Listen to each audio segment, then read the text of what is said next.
এবার পুরো বাজেটকে হামটি ডামটি বাজেট বলে আক্রমণে বিজেপি। 111 কোটি টাকার ঘাটতি বাজেট পেশ হয়েছে কলকাতা পুরসভায়, আর তাকেই হামটি ডামটি বাজেট বলে আক্রমণ করল বিজেপি। নির্ধারিত আয়ের লক্ষ্যমাত্রায় পৌঁছতেই পারেনি পুরসভা। পানীয় জল সহ অধিকাংশ ক্ষেত্রে নির্ধারিত খরচ করতে পারেনি। রাজ্য সরকারের লক্ষ্মীর ভাণ্ডারের উল্লেখ পুরো বাজেটে কেন থাকবে বলে প্রশ্ন তুলছে বিরোধীরা। হামটি ডামটি বাজেট বলে আক্রমণ শানিয়েছেন সজল ঘোষ। পাল্টা মেয়রের দাবি, সব ক্ষেত্রেই উন্নয়নে নজর দেওয়া হয়েছে।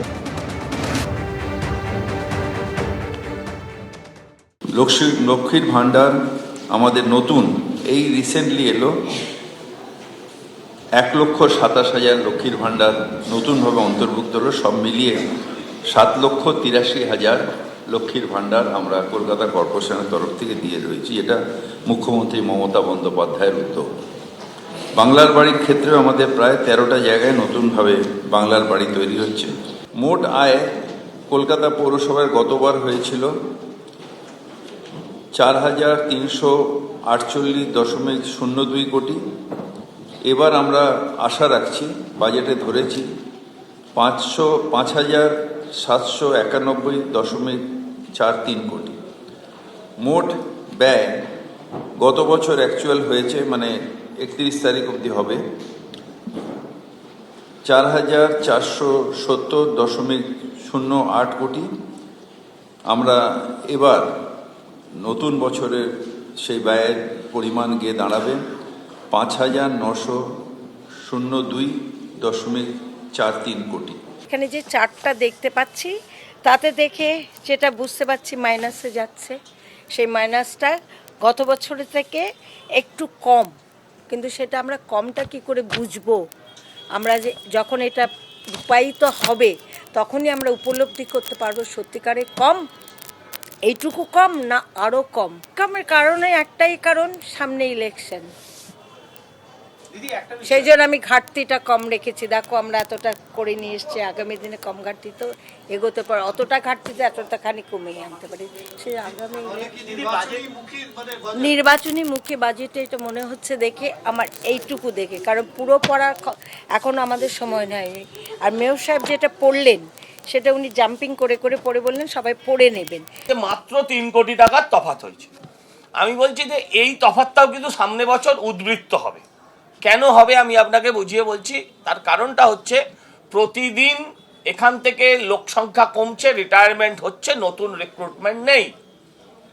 ফলে গতবারের বাজেটের থেকে সামনেবারের বাজেট আপনি দেখবেন এর সমসাময়িক এখানেই যেমন আগে 114 ছিল, এবার 111 হয়েছে। সামনেবারে এটা মোটামুটি 100-র মধ্যে চলে আসবে আমার ধারণা। কারণ ক্রমশ খরচা কমে যাচ্ছে, মাইনে দিতে হচ্ছে না। হ্যাঁ, আর ঘটনা হচ্ছে যে এই বাজেট পুরোটাই একটা অঙ্কতত্ত্বের জাগলারি।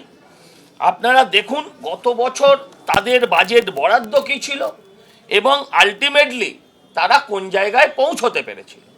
আগামীকাল শেষ হচ্ছে এসআইআর শুনানি। তার আগে মুখ্য নির্বাচন কমিশনার তিনি আজকে ভার্চুয়াল বৈঠক করেন, যে বৈঠকে একাধিক জেলা শাসকের ভূমিকা নিয়ে রীতিমতন অসন্তোষ প্রকাশ করেছে জাতীয় নির্বাচন কমিশন। ডিএম যারা ডিইও অর্থাৎ এই জেলা শাসকরা যারা মুখ্য জেলা নির্বাচনী আধিকারিক, তাদের ভূমিকা নিয়ে অসন্তোষ প্রকাশ করেছেন মুখ্য নির্বাচন কমিশন। কমিশন জানতে চেয়েছে যে কোন কর্তৃত্বে ইআরও এইআরওদের ডেকেছিলেন ইএমআরও। দক্ষিণ 24 পরগনা সহ একাধিক জেলা শাসকের ভূমিকায় ক্ষুব্ধ কমিশন। পূর্ব মেদিনীপুর, মালদা, উত্তর 24 পরগনা, জলপাইগুড়ি এই 6 জেলা শাসকের ভূমিকায় ক্ষুব্ধ জাতীয় নির্বাচন কমিশন। নথি আপলোডে বিলম্ব হয়েছে, কোচবিহারের জেলা শাসককে তা নিয়ে তিরস্কার করা হয়েছে বলে কমিশন সূত্রে খবর। পূর্ব বর্ধমানের জেলা শাসককে রাজনৈতিক বক্তব্য না দেওয়ার জন্য কমিশন নির্দেশ দিয়েছে বলে সূত্র মারফত জানা যাচ্ছে। এসআইআর শুনানি শেষের আগে বৈঠকে মুখ্য নির্বাচন কমিশনার জ্ঞানেশ কুমার। কমিশনের ভিডিও কনফারেন্সে উপস্থিত ছিলেন রাজ্যের মুখ্য নির্বাচনী আধিকারিক।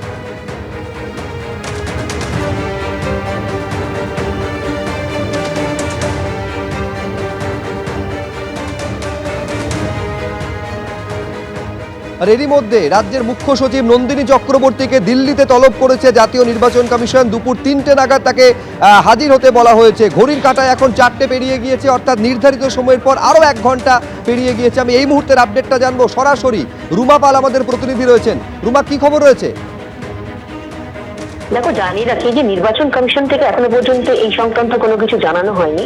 অন্যদিকে এটাও ঠিক যে আজকে সকালবেলা মুখ্য সচিব তিনি দিল্লিতে গেছেন, 3টে নির্ধারিত সময় ছিল 3টে। আর কেন তাকে ডাকা হয়েছে সেই বিষয়ে আরো একবার বলে রাখি যে যেহেতু নির্বাচন কমিশনের তরফ থেকে একাধিক নির্দেশ আসছিল, কিন্তু রাজ্যের তরফ থেকে দেখা যাচ্ছিল সেটা কিন্তু মানা হচ্ছিল না বা অমান্য করা হচ্ছিল।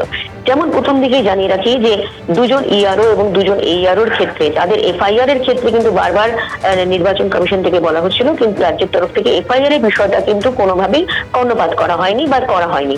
অন্যদিকে জানিয়ে রাখি আরো একটা বিষয়, বসিরহাট 2 এর ভিডিও যিনি ছিলেন, সেখানে দেখা গেছে যে তিনি সুপ্রিম কোর্টের নির্দেশ অমান্য করেই নিজের উদ্যোগে অতিরিক্ত আধিকারিক নিয়োগ করেছিলেন। সেটা কেন করেছিলেন সেটাও কিন্তু নিয়ম বহির্ভূত, সেই নিয়েও কিন্তু রাজ্যকে প্রশ্ন করা হয়েছিল। সেটা সেই সম্পর্ক কিন্তু রাজ্যের তরফ থেকে কোনো সদুত্তর মেলেনি, বা এই বসিরহাট 2 ভিডিওর ক্ষেত্রে যাতে কোনো স্টেপ বা পদক্ষেপ নেওয়ার ক্ষেত্রে কিন্তু তাদের রাজ্যের তরফ থেকে কোনো তারা কিন্তু পদক্ষেপ নেয়নি। অন্যদিকে আরো গুরুতর অভিযোগ ছিল যে 3জন ইলেকটোরাল রোল অবজারভার তাদেরকে বদলি করা হয়েছিল, এবং নির্বাচন কমিশন চেয়েছিলেন, স্পষ্টভাবে নির্দেশ ছিল যে এরা যেহেতু রোল অবজারভার কাজ করছেন তাদের বদলি যাতে না করা হয়। অন্যদিকে এটাও ঠিক যে এসডিও বা এসডিএম স্তরের আধিকারিকদের ইআরও এবং রিটার্নিং অফিসার হিসেবে সঠিকভাবে নিয়োগ করা হয়নি, যা সরাসরি কমিশনের নির্দেশের বিরোধী, এমনটাও কিন্তু বলেছিল। দেখা যাচ্ছে রাজ্য সরকার সেই উত্তরে কিন্তু নির্বাচন কমিশন সন্তুষ্ট ছিল না, সেই কারণে কিন্তু মুখ্য সচিবকে দিল্লিতে নির্বাচন কমিশনে তলব করা হয়েছে।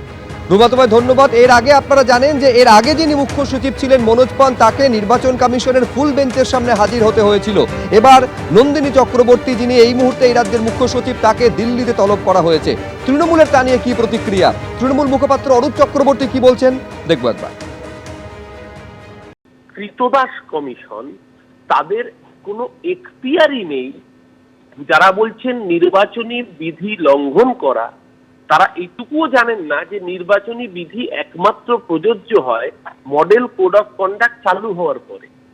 নির্বাচন ঘোষণার আগে নির্বাচনী বিধি ভঙ্গ করার কোনো ঘটনাই হতে পারে না, কারণ নির্বাচনী বিধিটা আদর্শ আচরণ বিধি চালুই হয়। আসলে ওরা টার্গেট করেছিল 1,20,00,000 থেকে 1.5 কোটি মানুষের নাম বাদ দিতে।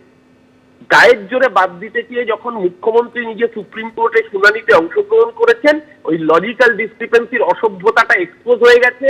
সুপ্রিম কোর্টের ভ্যাতানি খেয়ে মাইক্রো অবজারভারদের হাত গুটিয়ে সুসুর করে পালাতে হচ্ছে বাংলা থেকে। তখন এই ভোট চুরি করতে না পারার গায়ের ঝাল মেটানোর জন্য এই ধরনের অসভ্য বর্বর অর্ডার আবারও প্রমাণ করলো যে নির্বাচন কমিশন আসলে বিজেপির কৃতদাস কমিশন ছাড়া আর কিছুই নয়। মুখ্য সচিব নন্দিনী চক্রবর্তীকে দিল্লিতে তলব করা হয়েছে। জাতীয় নির্বাচন কমিশনের একাধিক নির্দেশ রাজ্য অমান্য করেছে বলে অভিযোগ সামনে রয়েছে। এছাড়াও নির্বাচনী আধিকারিক যারা এসআইআর এর কাজের সঙ্গে যুক্ত, তাদের ভূমিকা নিয়েও কমিশনের একগুচ্ছ প্রশ্ন রয়েছে। এই আবহে নন্দিনী চক্রবর্তীকে দিল্লিতে তলব। বিরোধীরা কি বলছেন তা নিয়ে দেখুন। পশ্চিমবঙ্গের এক শ্রেণীর আইএএস এবং আইপিএস অফিসারদের তাদের বারংবার কেন্দ্রীয় সরকারি নির্দেশিকা অমান্য করা অথবা নির্বাচন কমিশনের নির্দেশিকা অমান্য করা, এটা অভ্যেসে পরিণত হয়েছে। মুখ্যমন্ত্রীকে খুশি রাখতে গিয়ে তারা দেশের আইন, আদালত, সরকারি ব্যবস্থাকে উপেক্ষা করছে। শুধু টাকা নয়, আমি ব্যক্তিগতভাবে চাই নির্বাচন কমিশন তারা ব্যবস্থা নিক কঠোর। উনি তো কমিশনের নির্দেশ একাধিকবার ভায়োলেট করেছেন, রাজ্য সরকারের বা বলা যায় শাসক দলের দলদাসের মতো করে কাজ করে যাচ্ছেন, এই নিয়ে কোনো সন্দেহ নেই। কমিশন বলেছে কখনো এফআইআর করতে, ওনারা এফআইআর করেনি, আরো নানাবিধ ব্যবস্থা নিতে বলেছে, ব্যবস্থা নেয়নি। কিন্তু ঘটনাটা হচ্ছে এই ধরনের তলব ইত্যাদি আমরা আগেও দেখেছি, কিন্তু কোনো ক্ষেত্রেই কোনো কার্যকারী কোনো সিদ্ধান্ত আলটিমেটলি ইলেকশন কমিশন কি কখনো কেন্দ্র সরকারের স্বরাষ্ট্র মন্ত্রক তলব করেছে, তারা কখনো কোনো কার্যকরী সিদ্ধান্ত নেয়নি। এর আগে আমাদের মনে আছে বিজেপি নেতাদের গাড়িতে, যখন জেপি নাড্ডার গাড়িতে ভাঙচুর হয়েছিল, রাজ্যের 3 জন আমলাকে এবং পুলিশ আধিকারিককে তলব করা হয়েছিল। তারা সেই তলবের উত্তরে গেল না, তারা বললো আমরা যাবো না। ওই গোটা স্বরাষ্ট্র দপ্তর, কেন্দ্র সরকার বসে বসে আঙুল চুষলো, কোনো ব্যবস্থা নেওয়া হলো না।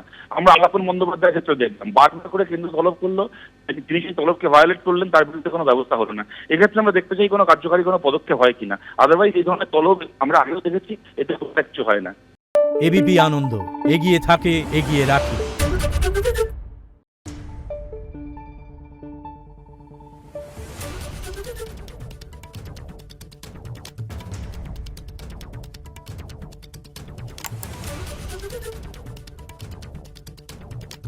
করবেন।